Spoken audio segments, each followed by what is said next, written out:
want water? I can carry it. It's heavy. So we continue to see exceptional temperatures around the world, and March is the 10th month in a row that has been the warmest month on record for that respective month.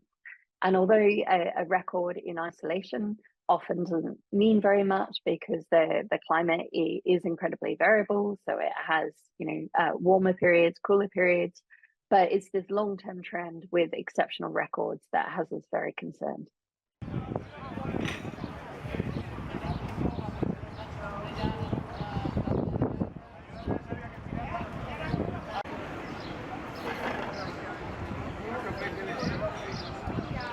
When we combine that with other data sets, then we can go back to 1850, so to this pre-industrial period, but then we can also combine it with paleoclimate archives. So the resolution and the quality of the archives vary, but we can say with some confidence that the period that we're living through right now is the warmest that humanity has faced in the last 100,000 years or so.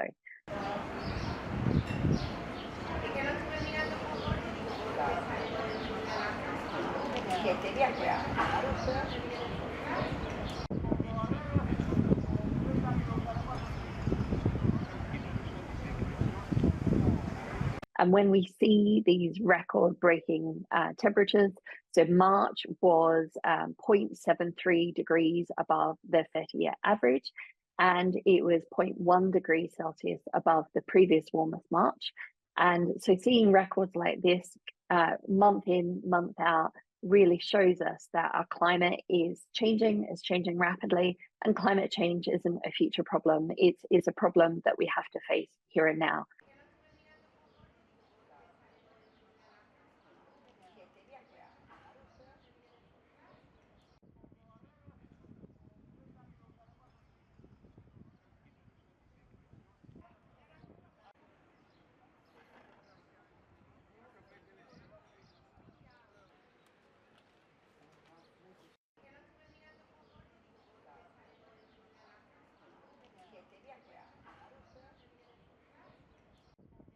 And it's not only the air temperatures that are changing rapidly and showing these records, it's also ocean temperatures. And when we turn to the ocean temperatures, so again, we measure the temperature of the surface of the ocean, and we are seeing records there. And for the ocean, we've actually seen records for over 12 months in a row.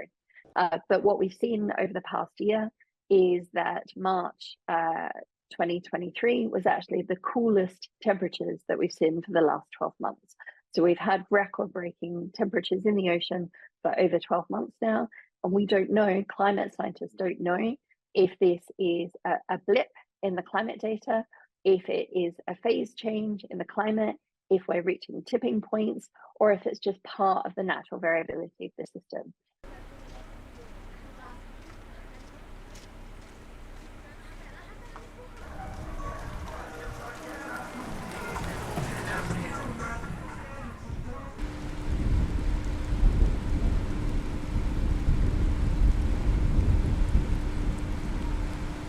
So we know that the ocean has absorbed 90% of the extra heat from climate change, from anthropogenic global warming. But the concern is that with this increasing temperature, and it's not only a increased temperature in the surface of the ocean, we only have measurements in the top 2,000 meters of the ocean, but across the top 2,000 meters, that part of the ocean is warming as well. And when we look at this, there are major implications for how the physics, the chemistry, and the biology of the ocean interacts with these warmer temperatures. So it changes ocean currents, it changes biodiversity and how successful biodiversity is in different locations, and it changes the chemistry of the ocean as well, in that a warmer ocean holds less nutrients, which means that it's more challenging for some species to grow there. You also get oxygen minimum zones, which lead to mass fish mortalities. And then, of course, there's coral bleaching as well.